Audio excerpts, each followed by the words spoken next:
Mental Efficiency, and Other Hints to Men and Women. Written by Arnold Bennett. Narrated by Geoffrey, Giuliano, and the Ark.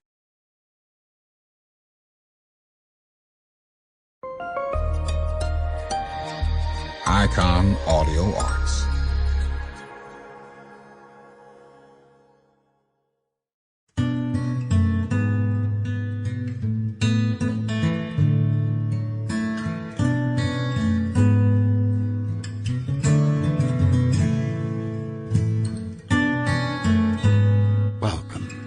A whole new world of classical literature celebrating the art of writing.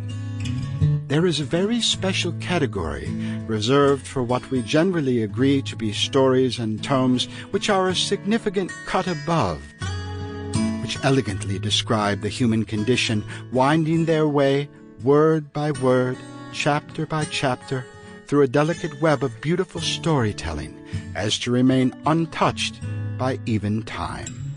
These are, by definition, the classics, when the synergy of truth, intelligence, and insightful description come together in a tale which moves one emotionally, inspires, and educates.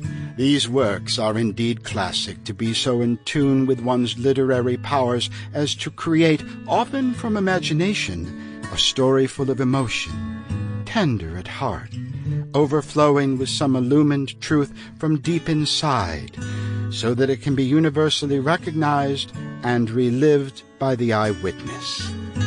That, too, is a classic. Together, we go far beyond the recommended reading list of the studious English language major to bring you what is the elemental soul of the art of the written word, so that you may, in your own way and time, enter into the story laid out before you, to be forever changed and just that much more enlightened. That, then, is the true power of classical literature, and our humble attempt at its presentation herein as an audiobook to remember. Welcome.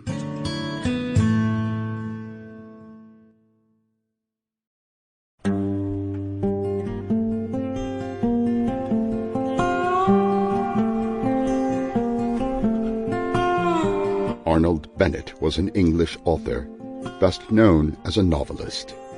He was a prolific writer. Between the start of his career in 1898 and his death, he completed 34 novels, 7 volumes of short stories, 13 plays, some in collaboration with other writers, and a daily journal, totaling more than 1 million words. He wrote articles and stories for more than 100 different newspapers, periodicals, and magazines, and worked in, and briefly ran, the Ministry of Information in the First World War. He also wrote for the cinema in the 1920s. The sales of his books were substantial, and he was the most financially successful British author of his day. Born into a modest but upwardly mobile family in Hanley in the Staffordshire Potteries, Bennett was intended by his father, a solicitor, to follow him into the legal profession. Bennett worked for his father before moving to another law firm in London as a clerk at the age of 21. He became an assistant editor and then editor of a woman's magazine, before becoming a full-time author in 1900. Always a devotee of French culture in general, and French literature in particular, he moved to Paris in 1902, where the relaxed milieu helped him overcome his intense shyness, particularly with women. He spent 10 years in France, marrying a Frenchwoman in 1907. In 1912 he moved back to England. He and his wife separated in 1921, and he spent the last years of his life with a new partner, an English actress. He died in 1931 of typhoid fever, having unwisely drunk tap water in France. Bennett is best known for his novels and short stories, many of which are set in a fictional version of the Potteries, which he called the 5 Towns. He strongly believed that literature should be accessible to ordinary people, and he deplored library Sample complete. Ready to continue?